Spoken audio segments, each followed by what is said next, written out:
Okay, well, this is Leith Anderson. I'm at the PGA Merchandise Show in Orlando. Great pleasure to have David Edel of the famous Edel Golf Company.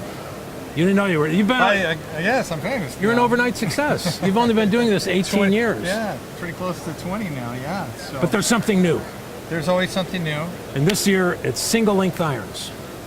It's a new old idea. A new old idea. So it came about. How old is it? Well, Bobby Jones, if most people don't know, won the Grand Slam using single-length golf clubs. Grand Slam in 1930. 1930. How about that? So then, most notably, I think it was Tommy Armour with the EQL, and then that kind of didn't go well for the brand. That only lasted. That was a flash in the pan. And it kind of, I think, created this fear in the industry to branch into that realm, and then it wasn't really until recently a certain player did some really neat stuff with it. We can mention that. There was this guy, Bryson DeChambeau, who got in everywhere. He got in. He did some great stuff with it. All he did was win the NCAA and the US Amateur, and, all the single length. The Masters, yeah. All your single length irons too, right? Yes, he did play it at the time, yeah. At the time. And then at the time, now he's with Cobra. Yeah, well, but now, let's talk a little bit about what you learned working in that, 2 or 3 year development period? Yeah, it was about 4 years. Yeah, I started making wedges for him back, I jogged my memory, I think about 2009, late 2009, because he was having problems getting wedges light enough. Mm-hmm. He was playing at 280 grams. Most wedges are 304 or whatever, so he was, without doing a lot of machine work and all that, he was having a hard time getting wedges. So that's kind of where I started with it. And then when he moved to go to college in Fort Worth, he... Close by? Just an hour 3 down hours, there? and he would come down and spend time, and I made him the first real set that was bestokely made for him, and he was just... And the rest is history. The rest is history. Now let's cover, what did you learn? Because there are some myths about single length irons. Everybody thinks that these are for players who aren't very good, and they're thinking that you got to hit it sky high in the short irons, and your long irons are going to go nowhere and be too low. Yeah. How did you approach that? Well, those are the issues, especially because the theory about it is to maintain normalcy through the whole set, so nothing feels any different than the other club. Yeah. Right. So to be able to change the length of the length of the golf club, when you use different types of shafts that are designed for a 4-iron or a 3-iron, if you cut it to 37-inch length, you're taking out the flex properties and the weight properties of the shaft. So subsequently, like in his case, he used a 6-iron across the board, and he got ballooning in the wedges, and he got lower flying long irons.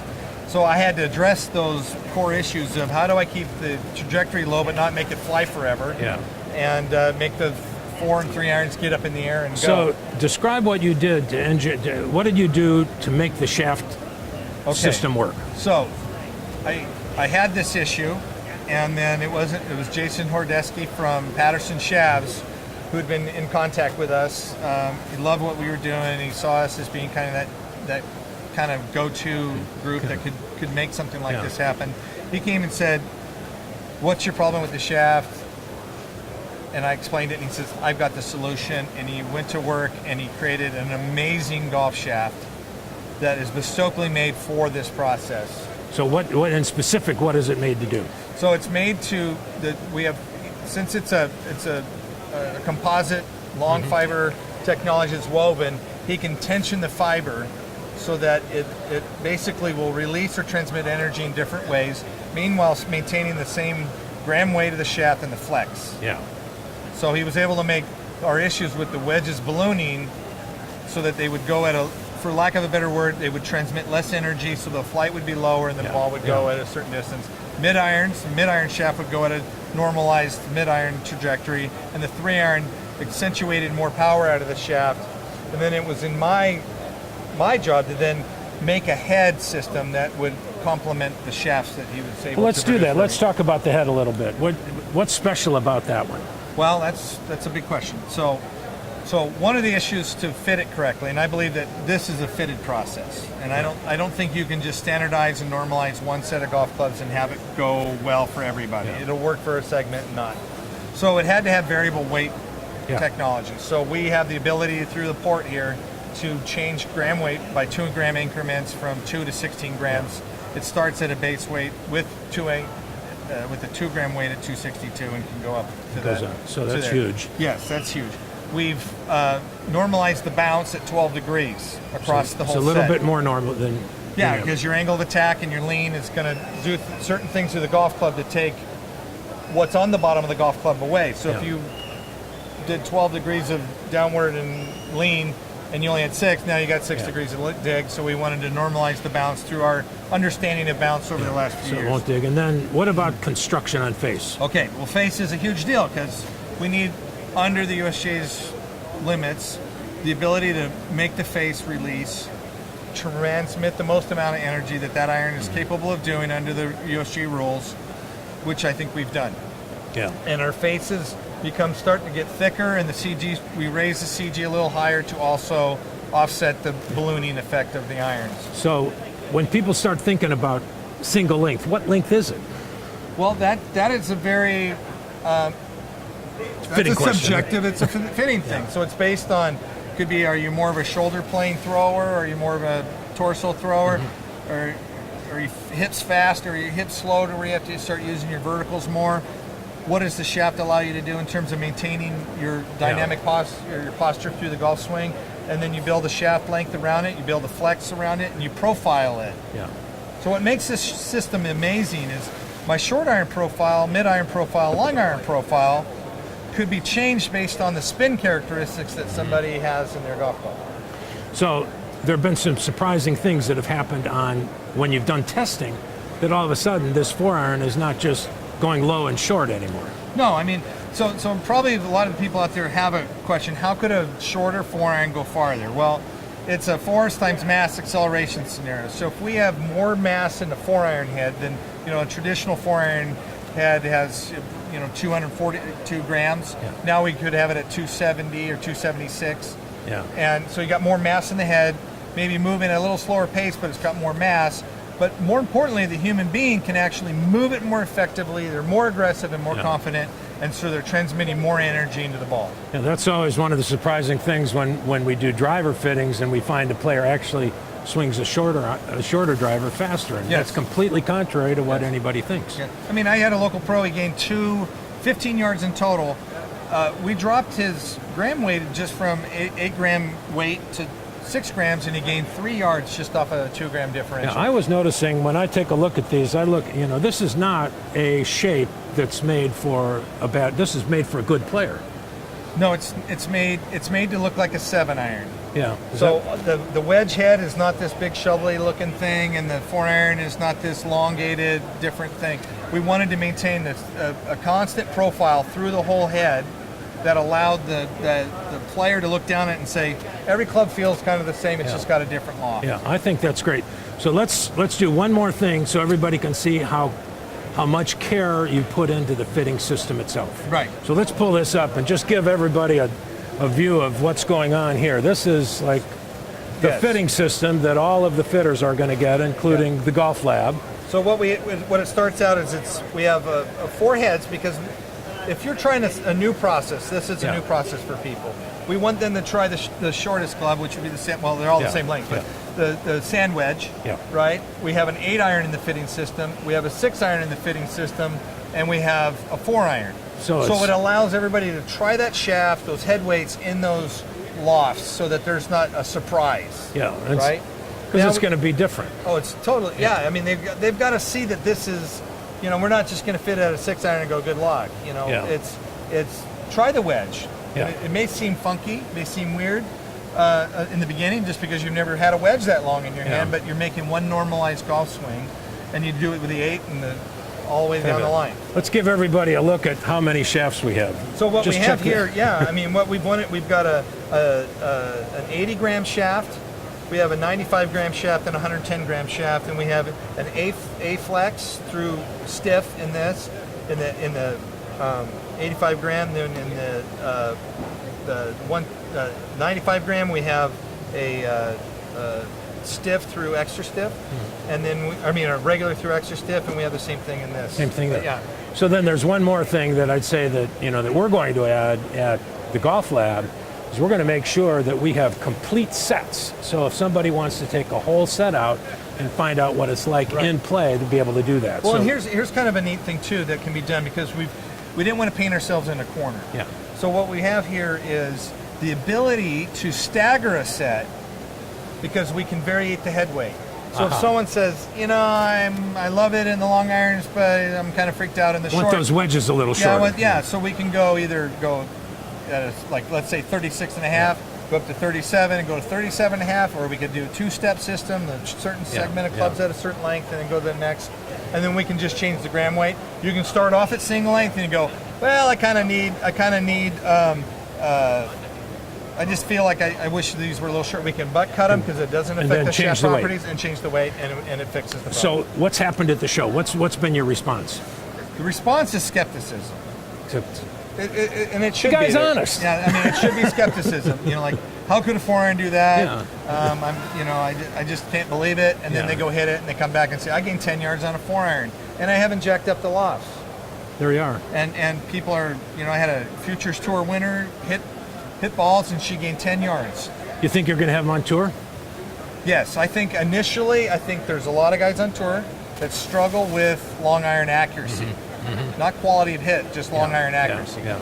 And I think we probably, if we do get into bags, I think it'll be 3, 4, and 5, maybe the 6, and then that all normalized, and then they go into the rest of their set. We have something we want everybody to see right here, because this has been the story for putters for you for the last couple of years. Is it not right?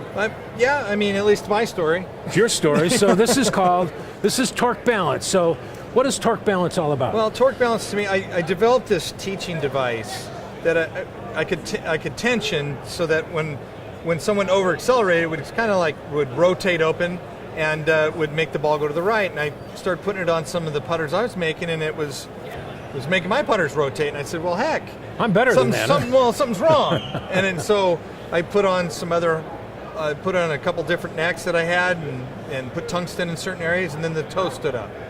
And then it didn't rotate. Yeah. And I went, okay. That's how I came upon it. It was about 8.5 years ago. And so when someone says something's face balanced, you put it on the inclined plane, it's not face balanced. Yeah. So the putter's trying to oscillate MOI and all this stuff that moves mass to the back of the putter, and a lot of this weight changes its face rotation. Now, does it make a putter more stable? Yes. If it's fixed and you hit it, polar balancing works. But if it changes what the golfer does to its face position at impact, then it has less value than it does for what it does for face balancing. So we've got a little demonstration right here that everybody can have a look at. And so each one of these has one of those little swivels on it, and it can rotate 360 degrees. So that, as you can see, wants to stay there, and I can put, there's no... That one will never stay there. Yeah, that one won't stay there. And then as you move it, you can see how this one is really moving all over, and how this one wants to reorientate. And so it's not, I wouldn't say perfectly torque balanced, but it is. But pretty good. It looks like a real putter. So that's the problem. That cuts down that rotation. Cuts down on the face rotation. If you have a lot of forward acceleration, be like having your arm hang out of a window with a weight, and you backed up the car and then you sped it up, your arm would rip back. And so what it does is it neutralizes that effect of acceleration and inertia. So that's the technology. That's the technology behind the story. Now we're going to go take a look at the line. Okay. Let's do that. Okay. So here we are. Now it's time to have a look at the line. Right. So the one thing that Edel has been famous for is you're really the only effective fitting system in the industry. Wouldn't you say that? Yeah, I'd say that's probably it's really a real yeah. true fitting system. Yeah. So why don't you describe that fitting system and then what you've done here with this torque balance line?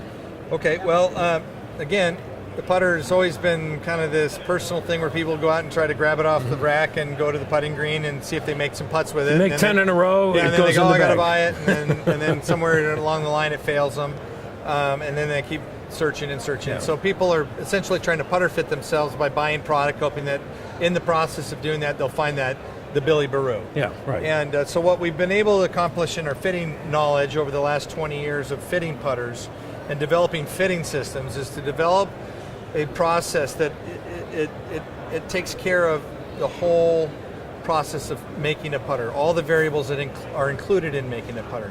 So as a fitter, my job is to do two things. It's to make what a person feels to be real and what they see to be real. And what does that mean? That means I think I'm aiming, and in reality I'm not, so that's not real, right? Yeah, so that's where we have to really check that. And I think I'm rolling it to the right speed, and then I just knocked it 3 feet, 4 feet by what I was trying to do. Now I'm not sensing what I should sense in a putter. So my job is to make a putter not necessarily be something that they would say, I think that's attractive, but I do aim it. Yeah. And that's often the case. So what about the line? How does this fitting system work? Well, the fitting system works. It's quite easy. We have a unique hosel process and camming process patented that allows us to change hosels in the putter, allows us to draw different line combinations. So we have 3 basic head shapes that I've determined in my fitting knowledge over the years: a mallet, a semi-mallet, and then a blade. So tendency being for the blade to help an aim, cause an aim well, to the both. left. I mean, a mallet in its true form says I'm a curve, so don't look at the back. It says look forward. Right? A blade, the brain says I don't think like a golfer. I just see a parallel feature, so I'm going to use the back of the putter. And in my knowledge of fitting over the years, when we move attention back in a putter, like offset throws the head back in the view, we put lines in the back or a parallel back putter, people's attention moves back, or focus moves back, and it tends to make the putter look open, so then they close it excessively. And on the other hand, a mallet tends to make the putter look more closed because attention moves forward, lines on top, hosels on the center line or back set tend to make the putter face look more closed, so then they open it, which if you're aiming left, that's your cure. So then the fitting process is we start with finding out what shape suits the player's eye. What hosel it helps complement that making shape. sure they can aim that inside the hole. What line combination, drawing different lines with a wet erase marker, we can check what line combination benefits the player the most. Should there be more lines? Should it be one line? Should it be a dot? Then we go into motion variables. Like I said, a putter's two things. It's a motion system and alignment system. So from the alignment point, we take care of that in the fitting through lasers and reflective signatures on a backdrop. With weighting, we move have weights these around. little bit. I call this kryptonite sometimes. Putting it down in the ability to. The hands are a pressure system. They sense and feel pressure, and acceleration, forward and back, produces a perception in the brain that matches or is less than or greater than what they perceive. So it changes stroke dynamics, and when you can put an Optivibe down the shaft and move it to different heights, and move it up or down, or add counterweight, or we can locate weight not only in the head but in the handle to make what they feel actually become true ball speed and end up as a so that's a great rollout. fitting system. You don't have too many of these out, do you? How many do you have out in the world? We're getting near about 160. 160. So one of them, we're proud to say, is right there in Indianapolis. Yeah, we're ready to go. it's you've been a great fitter for us, and for a long time been one of the most inquisitive guys in the golf industry. So well, thank you glad very to have much. you part of our team. Well, sure appreciate that. And this is a great system, and we look forward to it. Now, there's one more thing we'd like to add, because one thing that's not well known about David is he's a historian and he has dimensions that people just don't really know about. So let's move back to the trophy case here a little bit and describe what we got. Well, over my years of travel teaching golf in South America, I met a gentleman named Roberto Di Vincenzo, who people most likely know as the man who signed the scorecard wrong at the 68 Put Masters. down a 4 instead of a 3. And yes, he won the British Open, and I was fortunate due to some situations in his life that I was able to purchase his whole collection from him. He was my mentor. He was my Jack Nicklaus, my Gary Player, my Tom Watson, Arnold Palmer, and I was able to buy all. He won 231 professional tournaments. wow. He was second 129 times and third 89 times. So he was arguably one of the greatest players of all time. Even though he didn't have a lot of PGA Tour stuff. So I was able to get this stuff. So we got a Claret jug, we got his 74 Players Championship, and make fly reels. Yeah, that's something that people don't know, that you make knives, custom knives, fly reels, watches. I make a really high-end watch. Yeah. So it's pretty good. Yeah. And I think everybody really needs to know that about Edel, that this is really a company that's way more than just playing golf clubs. I love design. I love craftsmanship, and just because I make putters, I had the tooling, I had the machinery. Why would I stop at Why not? just making putters? I could use my imagination and make a lot of other things. So. Well, great. I'm sure everybody's going to like to know that, and I'm glad we can introduce you a little bit more, with a little bit more depth than probably normal, and look forward to seeing this line come out and, representing it up there in Indianapolis. Okay, fantastic. Thank you very much. I appreciate it, buddy. Leith Anderson, David Edel, PGA Merchandise Show, Orlando, Florida.